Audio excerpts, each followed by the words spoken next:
All right, guys, welcome back to the shack. Today, we're going to talk about these guys right here. These type style signs, I sell a lot of these guys, both off of the laser as well as occasionally, like this one, to where I cut a lot of the parts out with the CNC.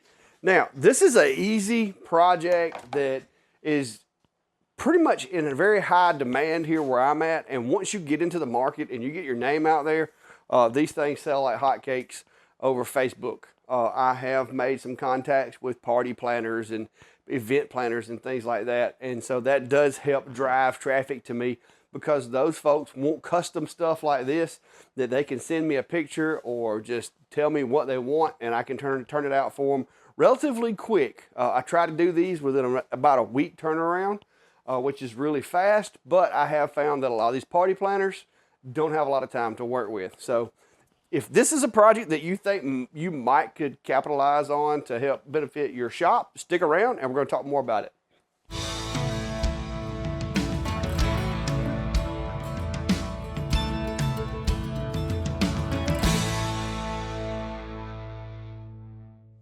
All right, guys, so there's a couple of different ways you can do these. These typically I do out of 1/4-inch ply, and this is actually the scrap ply from this job here. With this particular one, because it's kind of big, I did do 2 layers of 1/4-inch ply on top of each other for the base, and then 1 layer of 1/4-inch ply for the text. And that just gives it a little more rigidity because the bigger those things get, sometimes they can twist and turn. And I want it to be a little more substantial. I don't want it twisting. A lot of times, especially in transit, if it's too thin and it twists, it can pop the glue loose and stuff like that. So with this one, it's 2 layers of 1/4-inch ply sandwiched together with a layer over the top with text. Now, for this particular one, I'm selling this one for $85. I quoted it prior to the making of it, and they've agreed upon it. For some of the smaller ones, typically I do those at 30 to 35. 25 if it's like one of my real frequent customers and it's a simple design, I may go as low as 25. Material cost wise, here where I buy my material at Rugby, I'm getting this stuff right here for 20 bucks for a 4x8 sheet. So like with this one took up a good bit of material, therefore the price had to go up. But typically speaking, I can get several of these out of 1 sheet of material. So the cost that goes into it as far as material wise, it's not that big. You know, some spray paint, a little bit of glue, the wood itself, and some time. So they're really profitable in my opinion for what I do. They keep money coming pretty much year round for all the different occasions, graduations, birthdays, babies being born. There's lots of different things. If it's something that a party planner can get involved in, they'll call me and order one. So it's a really good deal for me. So this one's a little different than the ones I've done in the past, and I've got some other videos if you want to watch on these particular products that goes into depth on some of them. This video, I'm going to try to keep this one more or less just, I'm going to hit the high spots, but I do have other videos, and I'll try to put a link in the description of this one to those. If this is a product that you're interested in, you can go check those out. But it's very simple. Most anybody that knows how to run LightBurn can do them. You can even do it in other programs if you're not comfortable with LightBurn, if you have a different machine. But for these, for the smaller ones, typically they're going to be 32 to 33 inches, which is like what I can do with the 850 millimeter work area on the Atom Stack X40 Max, which is my go-to for these things. This one was specifically ordered at 36 inches, which meant the outer part of it could not be done on the X40, so I had to break out the Shapeoko. I did it with the CNC. Another thing to consider if you're doing these with a CNC is it's not like a laser where you just lay the material in there and run it.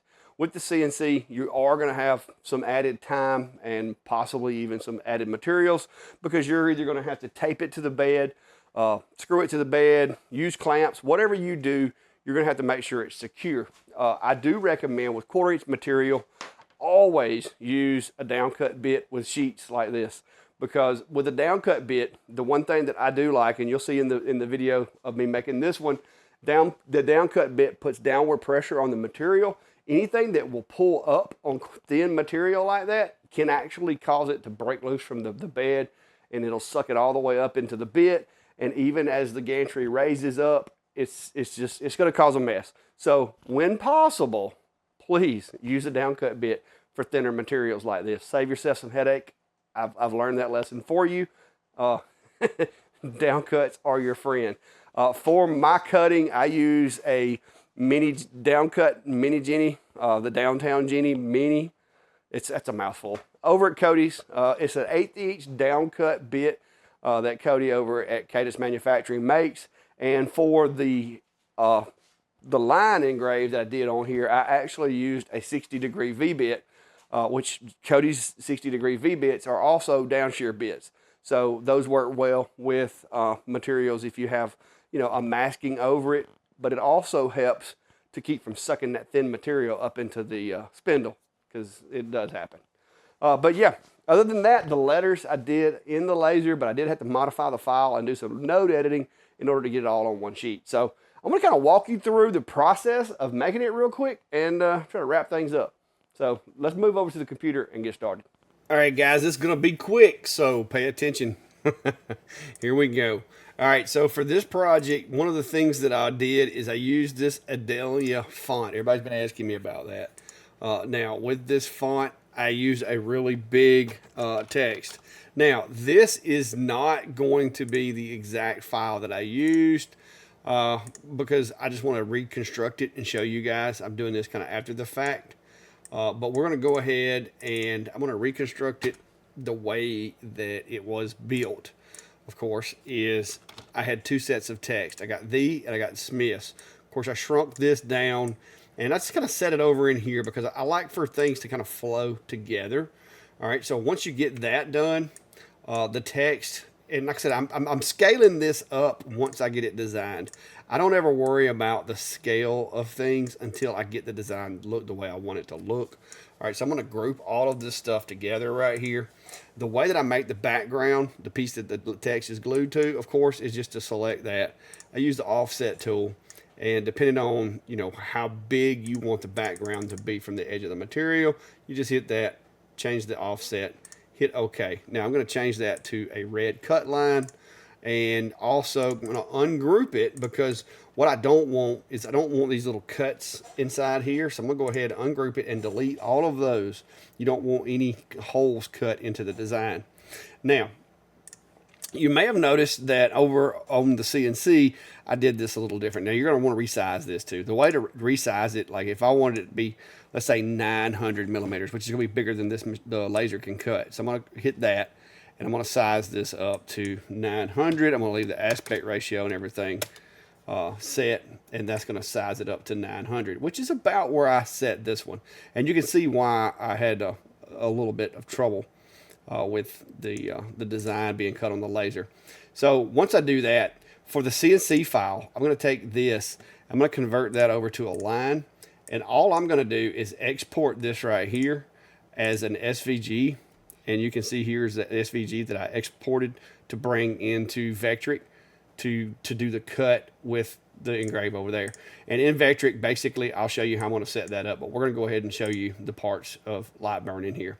All right, so once I got that, I kind of set this to the side. And what I like to do is I'll just make a duplicate of this and bring it back over because I'm going to destroy this one, all right? Because this one is just going to be for the text. So I'm going to ungroup all of the text in here. This is going to be a cut. So I'm going to put this on my red layer because I like to use my red layer as cut. And so the is going to stay just like it is. I'm just going to bring it back in the work area and cut it.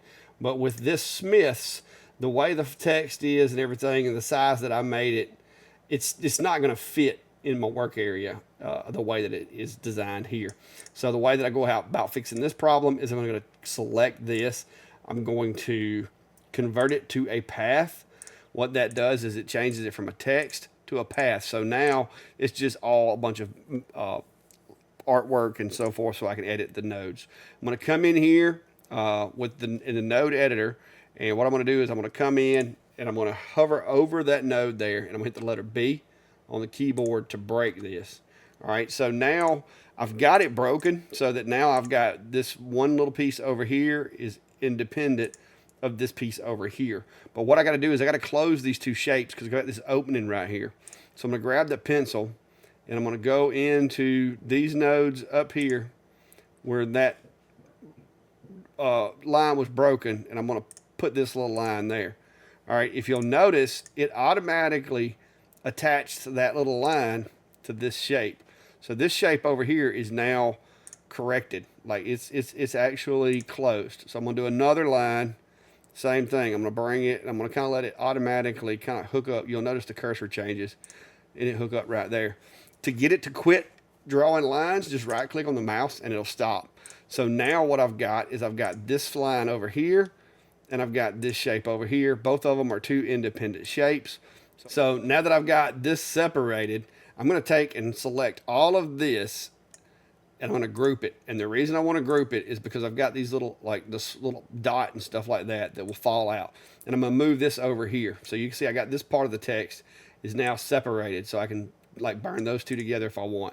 Now I've got to connect this little piece here to this bigger piece. So I'm just going to select both of those, and I'm going to hit Alt J. And if you noticed, it kind of stuttered and the direction changed. That means it joined it. So this is now, all of this is joined together as one piece. So I can move it there again. I got to group it before I do, because I got this bottom part right here. So you got to group these back together. So I'm going to group that. Now I can move it independently. And so that's how I went about cutting out these shapes that were actually too big for my laser, is I could go in now and I can place these however I want to place them and cut them out. So now that you know how to go about getting this where you can cut it on your laser, let's move over to VCarve for a second. All right, so with VCarve, guy, all you got to do is go over here and go to File.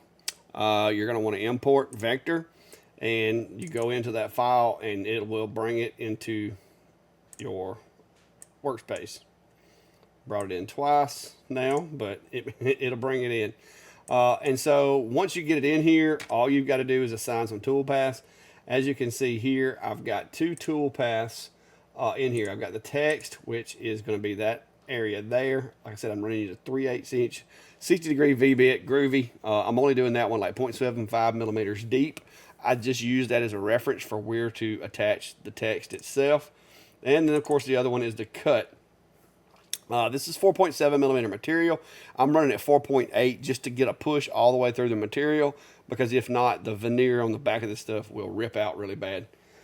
So I'm using the 1/8 inch downtown Jenny to do this, and I'm doing it in 3 passes. With this plywood, I don't like getting too aggressive.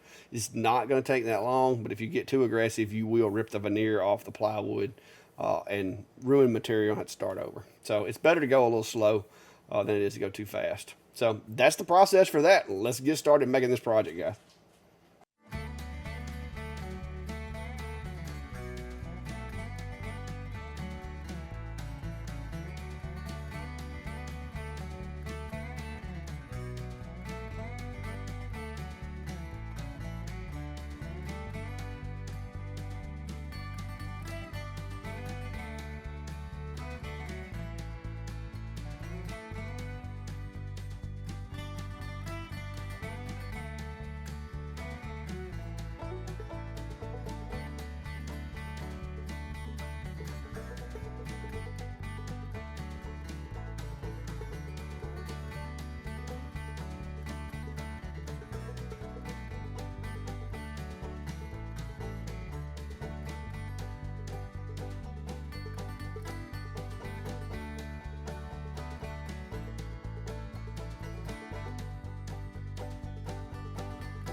All right, guys, I hope the video was interesting to you.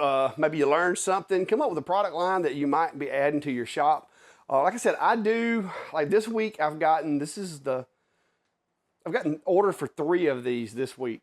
This one, and I've got 2 more that came in the past 2 days that I've got to do. So this is a pretty regular project here at my shop. I would say I probably do 4 or so a month. So it's not, I'm not just dragging it in off of these things, but if you're like me and you're doing other things and you have other stuff going on, it's a pretty good little trickle of revenue, and it is really good for getting your name out there, because once you get into the circle of the pageant moms and the event planners and stuff like that, the photography studios, once you get into that loop, they're all going to start coming to you. And that's where I'm at now, is I've gotten to where not only do I have these 1 or 2 studios or whatever coming to me, but I'm getting referred by individuals to other individuals, and it's starting to pick up and getting a lot more common for me to be getting orders for these things, and they're starting to get bigger. They started out 30-something inches, but now everybody wants theirs bigger. So they're going up in size, which means they're also going up in cost. So if you like this kind of video, guys, be sure to hit that button. Subscribe, follow, share, like, all that good stuff. In 92 days, I'm going to be retiring from my career of 25 years, and I'm going to be full-time here in the shop doing this kind of stuff. Yes, I review machines. Yes, I'm a nerd. I like playing with the electronics. I like playing with the new machines, seeing what they can do, and I especially like being able to help you guys get factual information about machines as they come out. But my primary thing is I just share what I do here with you guys. So yes, there's going to be machine reviews. There's going to be other stuff that you may not be interested in, but I'm going to always give you my honest opinion on whatever the video is about. So hit that subscribe button, guys, and till next time, be safe and have a good day.